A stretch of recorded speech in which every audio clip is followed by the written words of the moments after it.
going on, good people of the internet? It is time for Shoot the Breeze, Comics.com's flagship podcast, where normally a bunch of folks shoot the breeze and talk about comic books and such, but we have a special treat for you today. I got to sit down with Tony Isabella, co-creator of Black Lightning, to talk about his history in comics, as well as his current miniseries, Black Lightning Cold Dead Hands, that you can find in your local comic book shops or at Comixology right now. But we're going to get right into it, talking with him about his current series, as well as his past works working at Marvel and DC, creating some of their major characters, as well as having a hand in almost everything while he worked at Marvel. So let's get on into it. So how you doing today, sir? I'm doing good. I'm in the winter hellscape that is Medina, Ohio. Yeah, I'm over here in Dayton. It's pretty bad too. But I'm just doing what I do, writing comic books, writing other stuff, trying to get it all done. That's what I wanted to talk to you about here. So you've been creating comic books a long time. How did you get into comics? I wanted to touch on a little bit. Well, I was working at the I always wanted to write comic books, but I didn't think that was possible. So my backup plan was to be Clark Kent.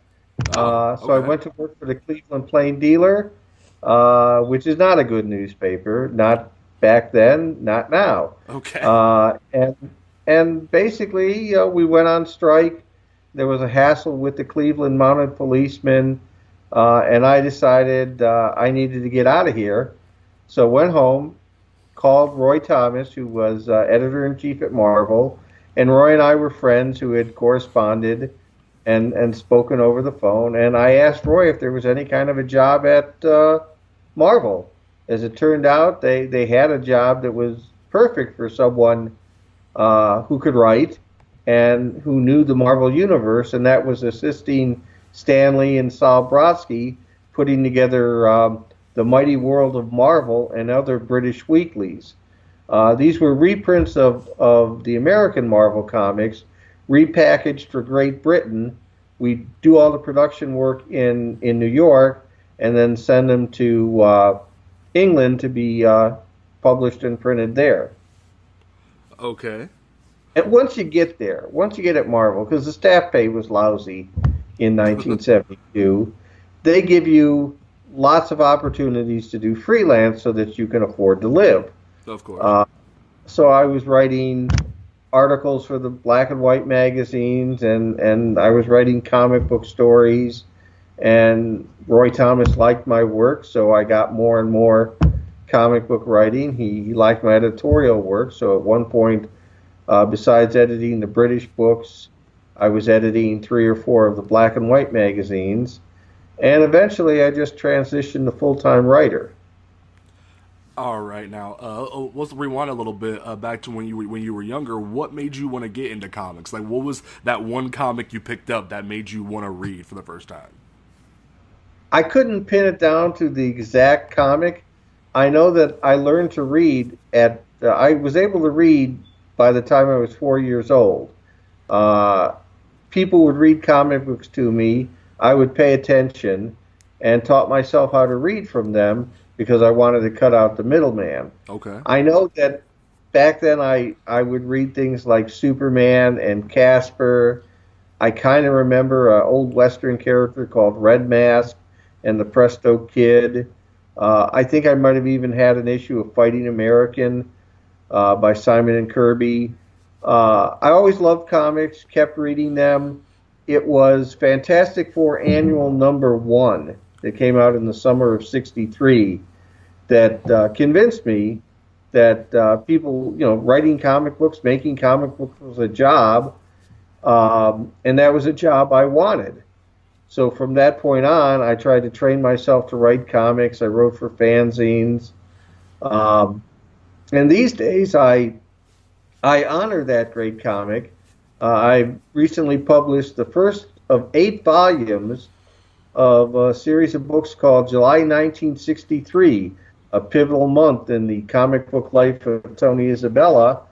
And I am buying, reading, and writing about every one of the 136 comic books that came out that month.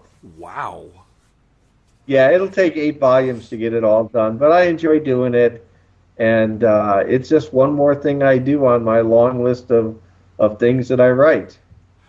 So besides that and your current series, Black Lightning Cold at Hands, what other books do you have coming out for the new year?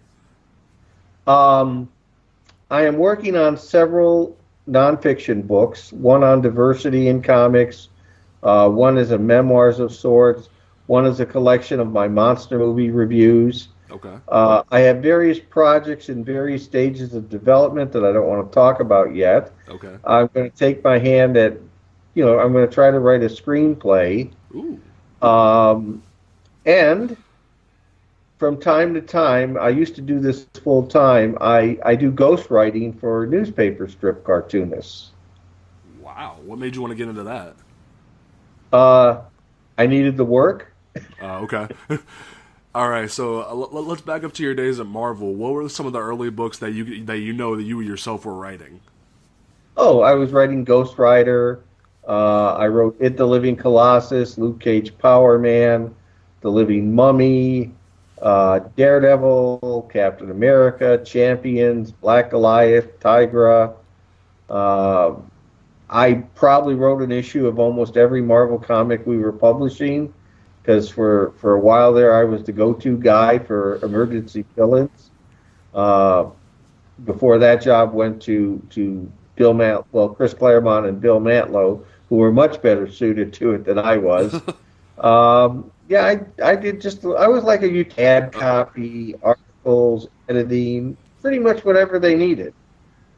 Okay, so I know there was a few characters you created along the way while you were working on that, like Black Goliath and Misty Knight, like especially with Black Goliath, like that kind of impact to create a black character at Marvel. How did that feel for you? Oh, you faded out on me. Okay, it broke up a little bit. Can you hear me now? Yeah, now I can hear you. All right. Okay. So, instead of going with my first question, I'll back up a little bit. You said you were working on Ghost Rider. I know there was a little bit of a controversy with your run on Ghost Rider. We want to work on that a little bit. The only controversy came from Jim Shooter's arrogance in changing a storyline, a 2-year-long storyline that had been approved by 3 editors-in-chief.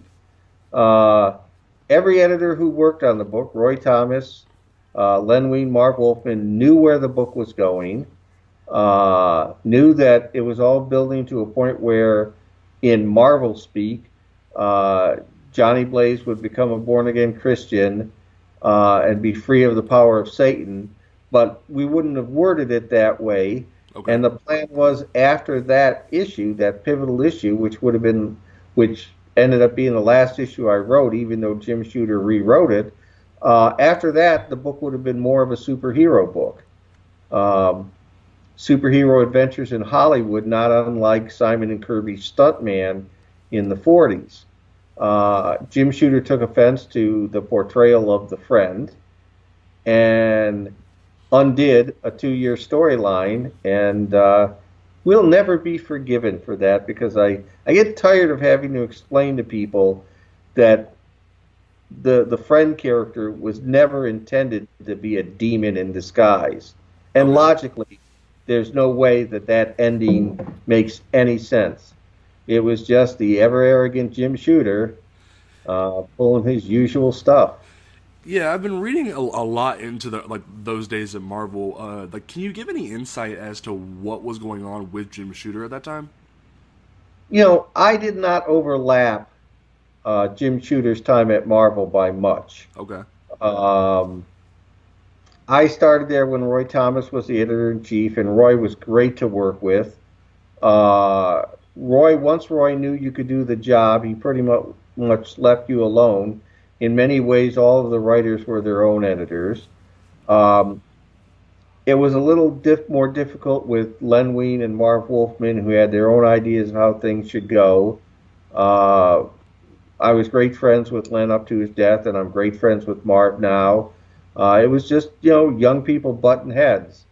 After Marv stepped down, Jerry Conway was like editor for 3 weeks. And then Archie Goodwin had a longer term. And then Jim Shooter came in. But by the time Shooter came in as editor-in-chief, I don't think I did more than a couple of fill-in jobs for Marvel during that period because I had moved over to DC in '76 and created Black Lightning over there and did some other stuff over there. Okay. Um, Now, like going back to the Marvel stuff for a minute, you had the involvement in creating a lot of the characters that you worked on. I know you created Misty Knight. I know you created Tigra and Black Goliath. What was it like to be able to create pivotal characters that are now Oh, being recognized in media? oh, it was great. It was great because what I wanted to do, I got into the characters of color because I grew up in Cleveland, which was very segregated while I was growing up, and my first wasn't fair. That there there were no there weren't enough characters of color for them. So when I got to Marvel, I went out of my way to work on characters of color like Luke Cage, like Bill Foster, who became Black Goliath, although I wanted to call him Giant Man, but apparently Giant Man had sold poorly, so they told me I couldn't call him Giant Man. Okay. Uh, in the case of both Black Goliath and Tigra, there were supporting characters in the Marvel universe that I didn't want to see disappear. So I took Greer Nelson, who had been a character called the Cat, and turned her into Tigra. And I took Bill Foster, who had worked with Hank Pym, and made him Black Goliath. In the case of Misty Knight, I wanted to give Iron Fist somebody to talk to, so I could get rid of all the second-person captives that I hated writing. She was always intended to be kind of like the sassy big sister to the naive Danny Rand. Chris Claremont did really the heavy lifting on the character and took her in a different direction, but I have no problem with that because the character has remained very popular and indeed, has been a big part of the Luke Cage TV series on Netflix. And Marvel actually brought myself and artist Arvil Jones to Harlem for the premiere Wow. of the Luke Cage show at the Magic Johnson Theater there. And we got to walk the red carpet with the stars of the show and hang out with them at a party afterwards.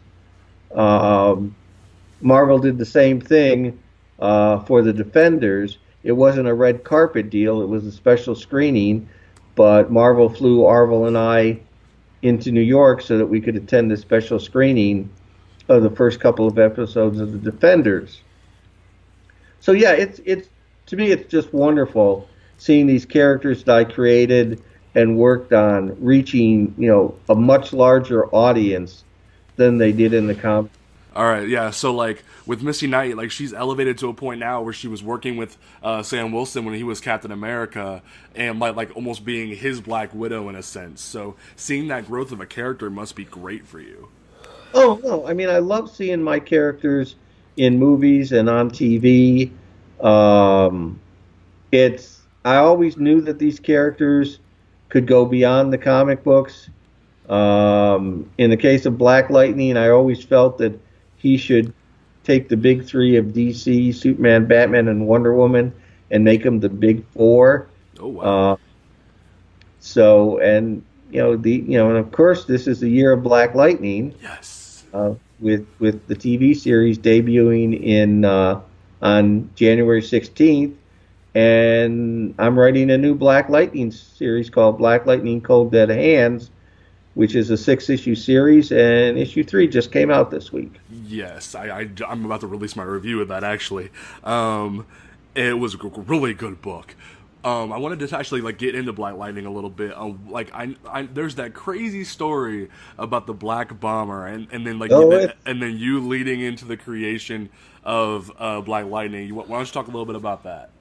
Okay, well, DC hired me away from Marvel, and it was partly because Jeanette Kahn wanted to get some of the Marvel magic into the DC books.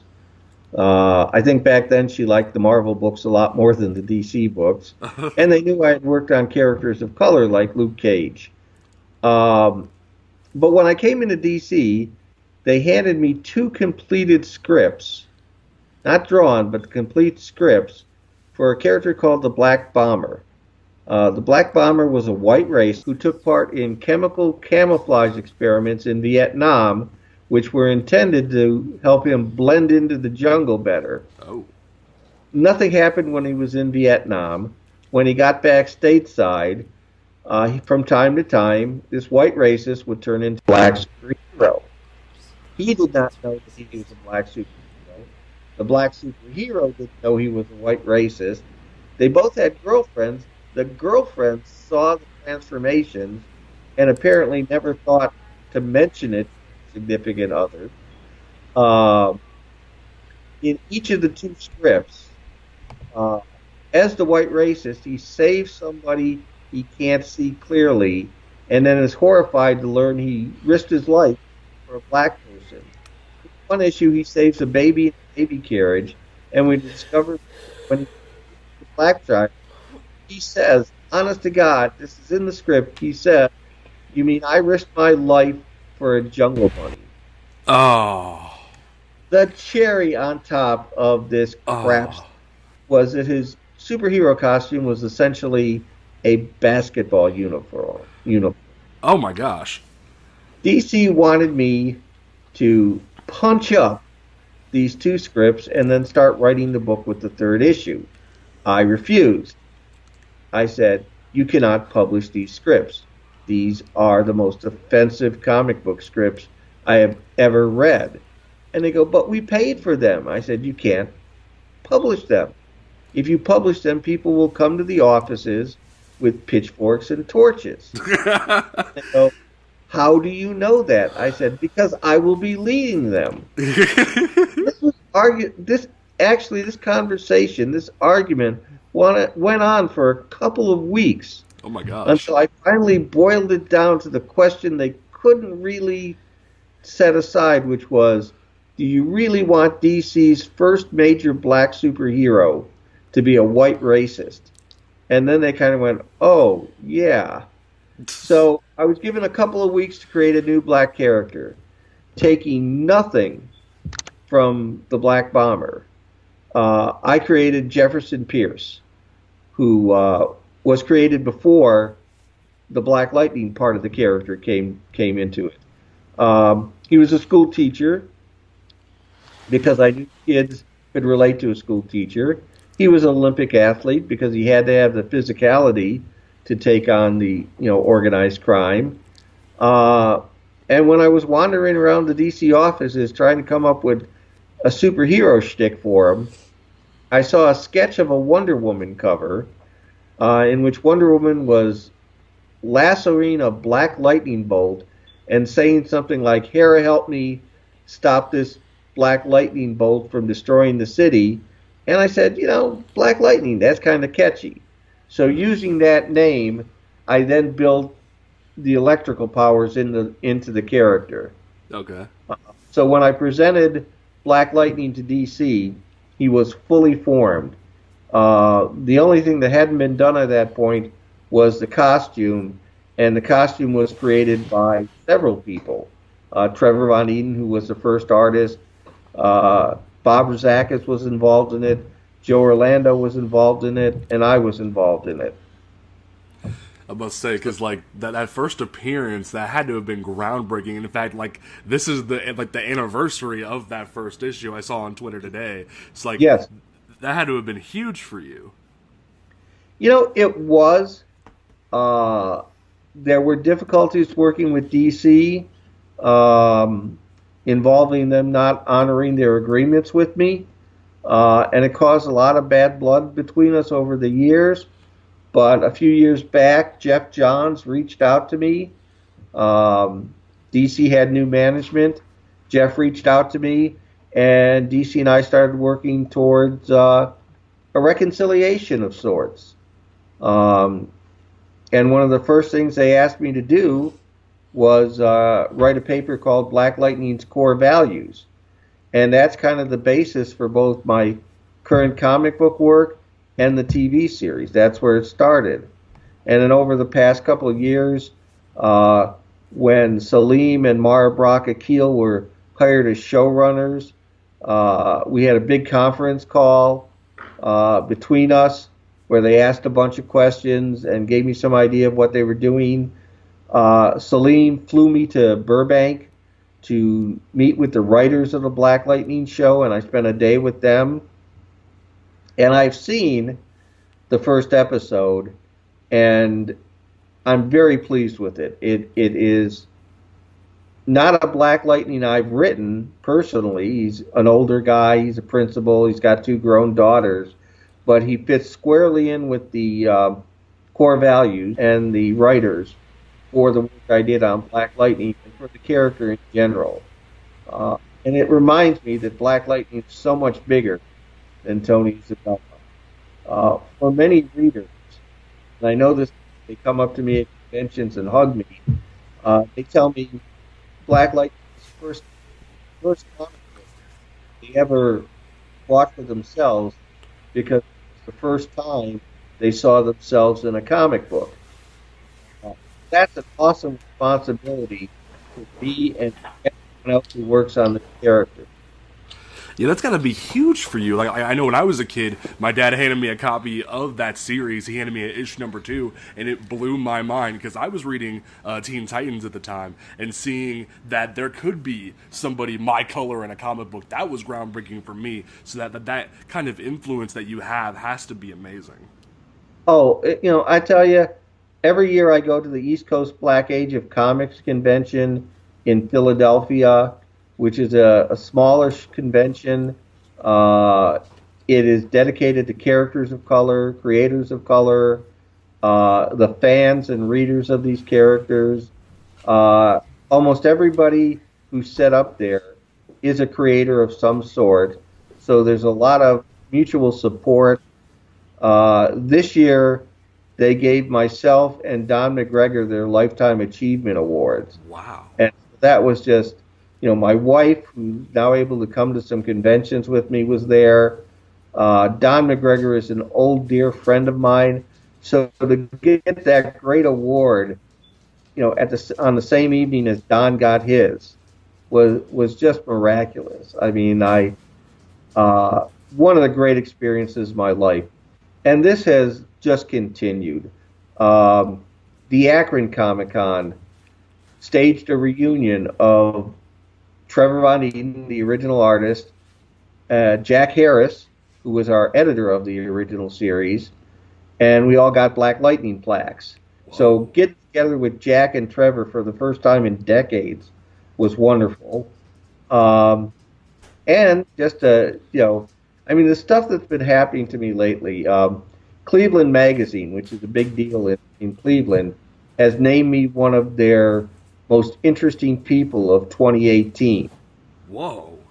These are things that I have just never expected. This is stuff that happens to Stan Lee. It doesn't happen to Tony Isabella. The Cleveland Monsters, which is our minor league hockey team, they held a Marvel night. And and I was a guest at their Marvel night. They printed up prints of covers of Power Man and Daredevil, which I signed for hundreds of fans. The growth of comics and the experiences that have come my way with that growth have just been incredible to me. And like I said, this 45 years in this business, I never dreamed this kind of stuff would be happening to me and others. Yeah, to see geek culture and comic books come so far has just been dynamic over the past few years, from being the outsiders who could only meet in small groups because of the fact that they were outsiders, and now seeing it grow and we can be accepted for the things we love. That just has to be amazing for you to write these characters that have been inspirations for us. Oh, to go from being the skinny high school kid who'd get shoved in lockers and mocked for being a comic book fan, that kid would never have believed that these days, I get calls from people in Hollywood. I go to all these conventions. I try not to let it go to my head, because then when I come home, I have to clean the cat litter and put out the garbage and things like that. I like that balance in my life. I know too many jerks in the comics industry, and I don't ever want to be one of them. But it's very satisfying. it's satisfying to be able to bring real world issues into the material I write, both in my blog and in my comic books. This is a crucial time for my country, and we need all the voices, and especially all the diverse voices we can get. Yeah, it's especially noticeable in your new miniseries, like seeing the way, especially with issue 3, how you tackled the opening pages. I was just blown away about how it was parallel to stuff that's been going on recently, like the fact that how the police officer could sit there and like make up 3 different stories for what was going on, but then it'd be totally wrong compared to what just happened. That was so mind blowing to me, how it was so parallel to today's like what's going on. Well, I'll tell you, one of the biggest influences on this series uh, was police violence against minorities, and especially the killing of Tamar Rice in front of the Cadell Recreation Center on the west side of Cleveland. Killed by a cop who shouldn't have been on the force, who had lied about on his resume. Another cop, his partner, had many incidents of excessive violence against him, and those 2 guys walked.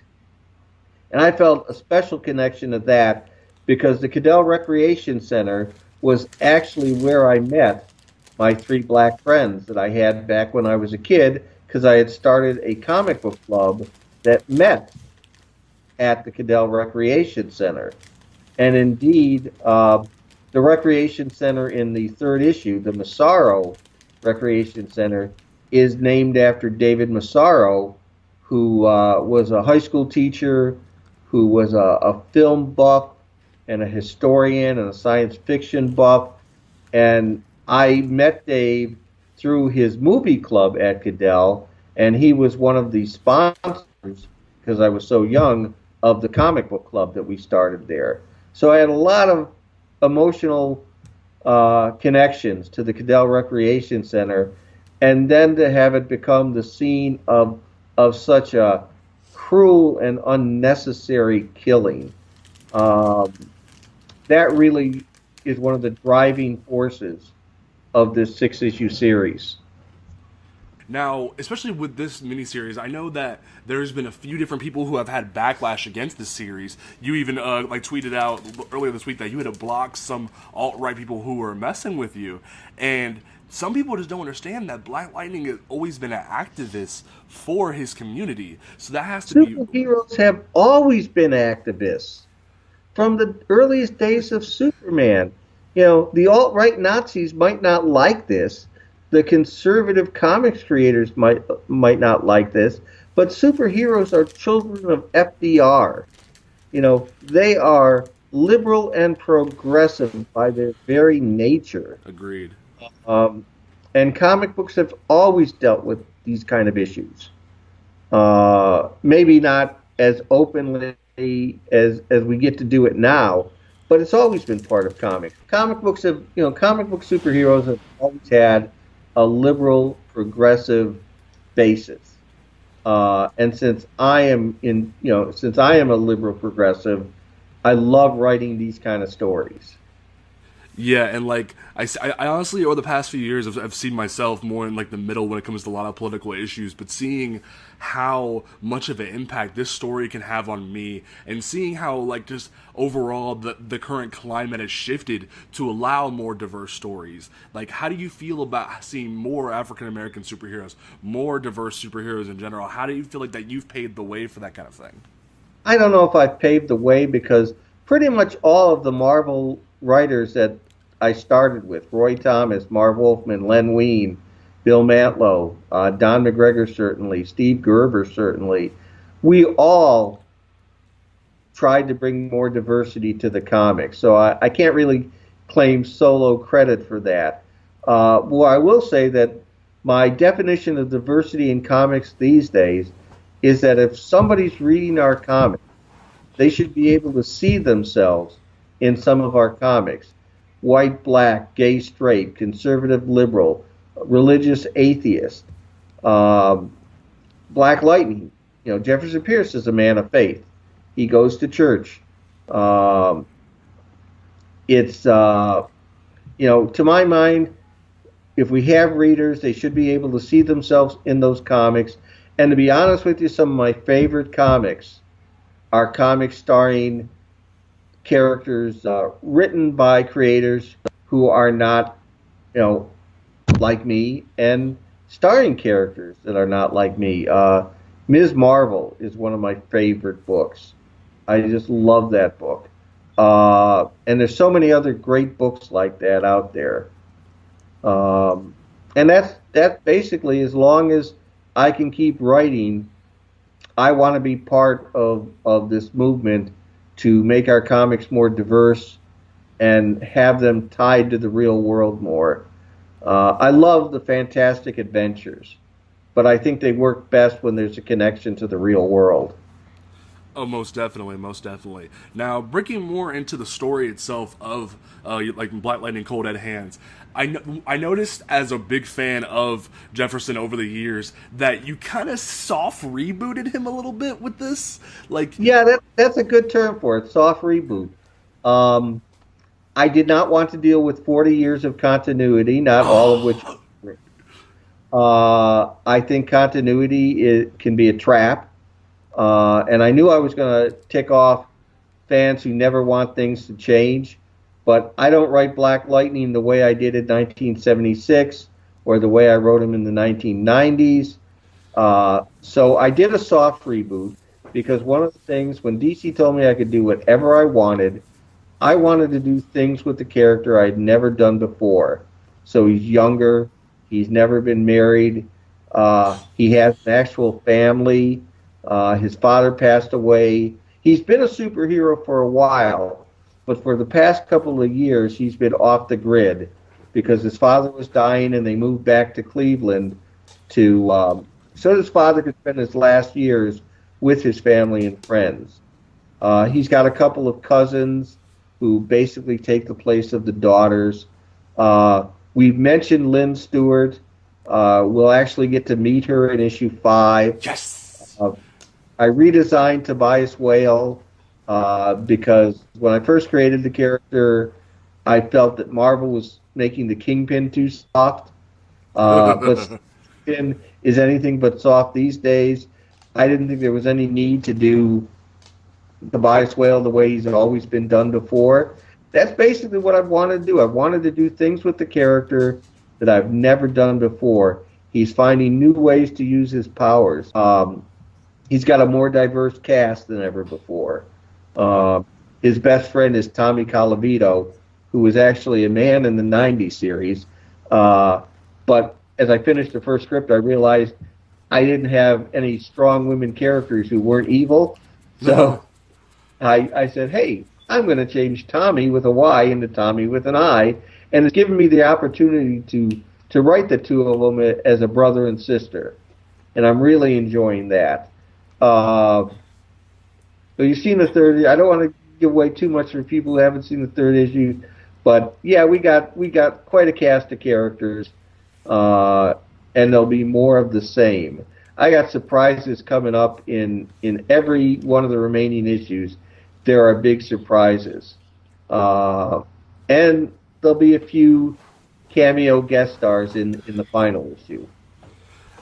All right, now, especially with this, with this little bit of soft reboot you've done, I noticed that like Tobias Whale was heartless even in issue 1. Like he straight killed his aunt. What was it? His aunt? His sister. His sister.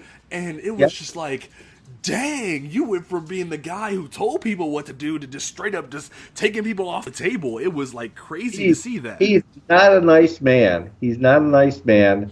And when he and Black Lightning finally meet in issue 5, it's a pretty brutal fight. All right, and then now I know this is only a 6-issue miniseries, but do you see yourself like or anybody else expanding on what you've done with the 6-issue miniseries down the road? My as soon as I finish writing the 6th issue, I will be pitching DC on a whole bunch of Black Lightning projects. I basically want to reinvent the concept of the ongoing series. I want to do different things, but I want them all part of an ongoing Black Lightning book that hopefully starts with issue 7 because I'm kind of anal that way. Okay. And no, I've got all sorts of ideas for Black Lightning, doing different things with them, while keeping to those core values. And if DC, lets me do things my way, I think the fans are going to have an ongoing title where they'll always have good stories, but never quite know what's going to come next. I'm like doing a happy dance over here because I'm like, yes, that sounds amazing. I've wanted this for so long because there was the Year One miniseries around the time I was coming up in middle school and high school. But seeing this now, that the ability that he can finally be mainstream.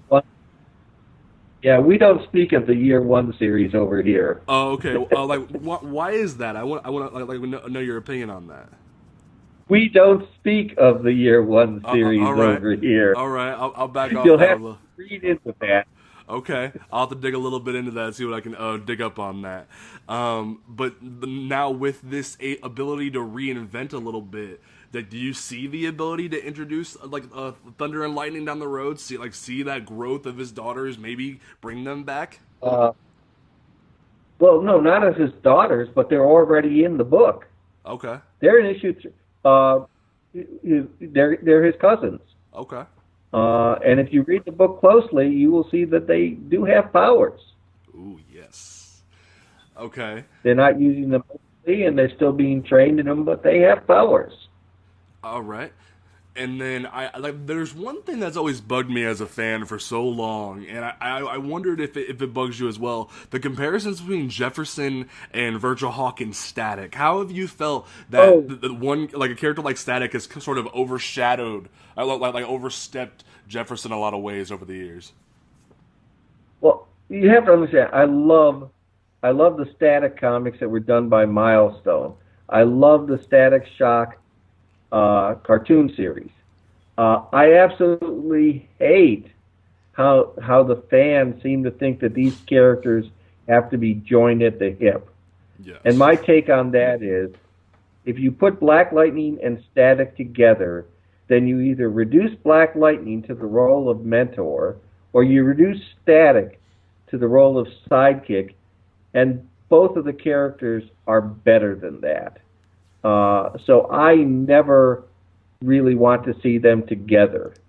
And of course, I also feel the same way about, everybody wants Black Lightning to be part of the Arrowverse.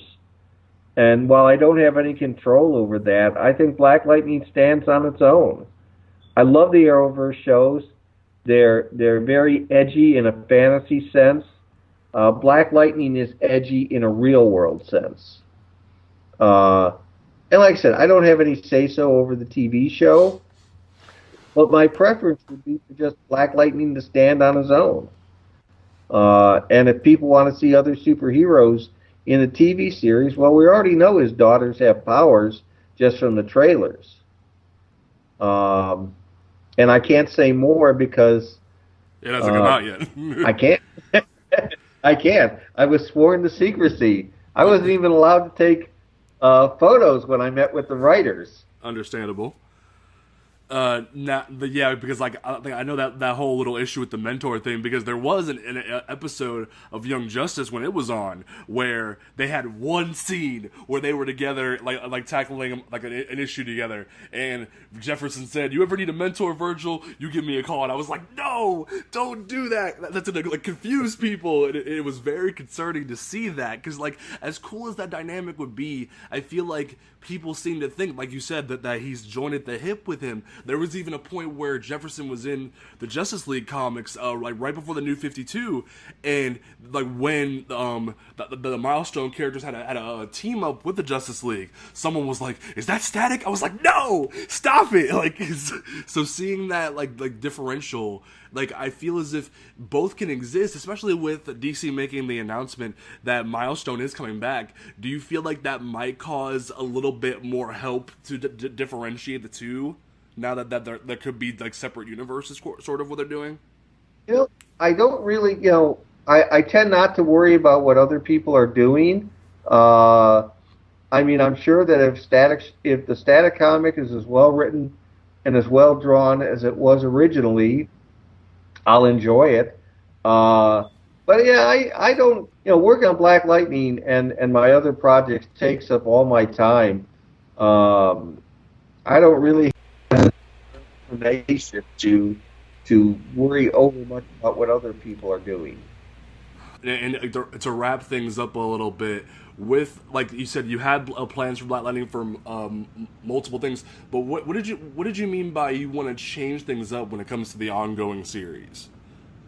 I can't tell you that because then I'd have to kill Oh you. no, understandable. But I meant in terms of like you wanted to change the concept of the ongoing series. Like, do you want to do like multiple mini series? Do you want to like change the idea, like I have it breaking up a little bit? I really don't want to get into that uh, because it's not like DC has even seen these proposals yet. Oh, okay. Uh, but we'll just have to leave it as that. I want to reinvent the concept of the ongoing series. We haven't had any appreciable changes in the ongoing series in decades, and I think there's room to do some different stuff in it, but to do stuff that will still appeal to the faithful readers of Black Lightning. All right. Well, Mr. Isabella, I am so thankful that I got to speak with you today. Thank you so much for your impact. Thank you so much for what you have been able to do for the Black community, not just Black community, but for comic books in general. You like sparked something in me as a young kid, and I'm so thankful that I get to have the ability to read your series and cover it now. Well, I hope to keep writing stories for a long time to come. And then, where can people find you on social media? You said you had a blog. If you wanted to shout that stuff I out. have, let's see, I have a personal Facebook page, All right. which is open to the general public. I don't think I have room for any more friends on it, but it's not blocked, so people can see it. There is the official Tony Isabella message board Facebook page, which is a group, so it can have any number of members. There's the First Church of Godzilla Facebook page, Oh. since I'm the pastor of the First Church of Godzilla here in Medina, monsters being my second love after comic books. And I do a weekly Tony's Tips column at Tales of Wonder, and I do a nigh daily Tony Isabella's bloggy thing at Tony Isabella's bloggy thing. So yeah, if you pretty much, if you Google Tony Isabella, you will find out that I am the poster child for online access. Oh, and I'm also on Twitter under the handle the Tony Isabella. All right. I want to thank Mr. Tony Isabella for sitting down with me today. You can check him out on Twitter at the Tony Isabella. Also check out his blog, Tony Isabella's Bloggy Thingy. And you can also check out Black Lightning this January. You can also check out his current miniseries, Black Lightning Cold Dead Hands, at your local comic book shops right now or on Comixology. Thank you guys. Have a great day.